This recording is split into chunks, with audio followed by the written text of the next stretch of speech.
how did we determine who we were going to market to? I think that that's maybe the biggest misconception is that I I think some people think I just need people to consistently send emails out to I just need someone consistently sending emails out about our firm.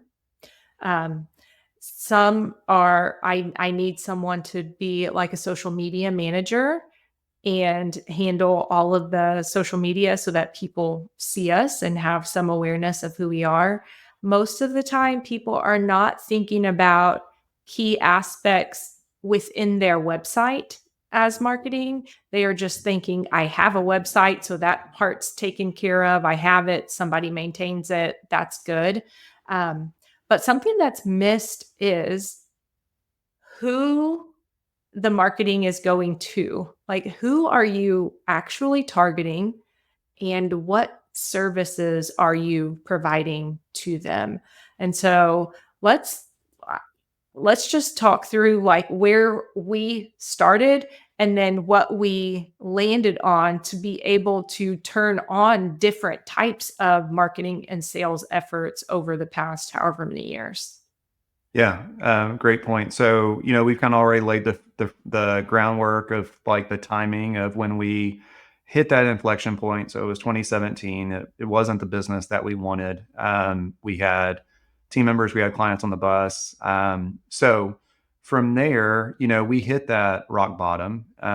We were still profitable. We still had tons of clients. Like we would have been successful in most people's eyes, but it's just not what we wanted. So on the other side of that, it was a lot easier to know what we didn't want as far as like those ideal clients. So as we started to develop a ideal client persona or avatar, um, how did we want to serve them? So it was like multiple touch points per year.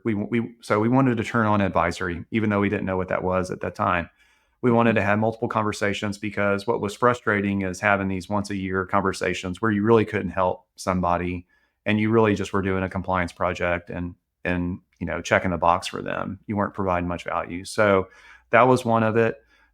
We also wanted selfishly like really clean, easy industries. We wanted to stay away from certain industries which were just more complex that we didn't feel we brought a lot of value to, given my background at the time, as kind of the main leader in the practice. So we stayed away from like e-commerce and restaurants and just a ton of moving pieces like heavy sales tax, multi-state. Just we kind of narrowed the focus on who we wanted to speak to, and instead of just having a broad voice, right? Like broad voice being like we'll serve any business client, we'll serve any individual, like just look us up in the phone book, type thing.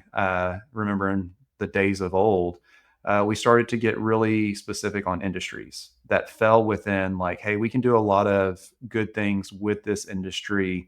We can do a lot of good things with the owner of the business in this industry because we wanted to go all the way from business all the way down to individual, because we knew there was a lot that maybe could get missed or forgotten about by the time it actually does impact the individual family that owns that business. So how we started, we had a lot of clients to choose from at that time. Over 2,400 clients were in our tax program in 2016 and 2017.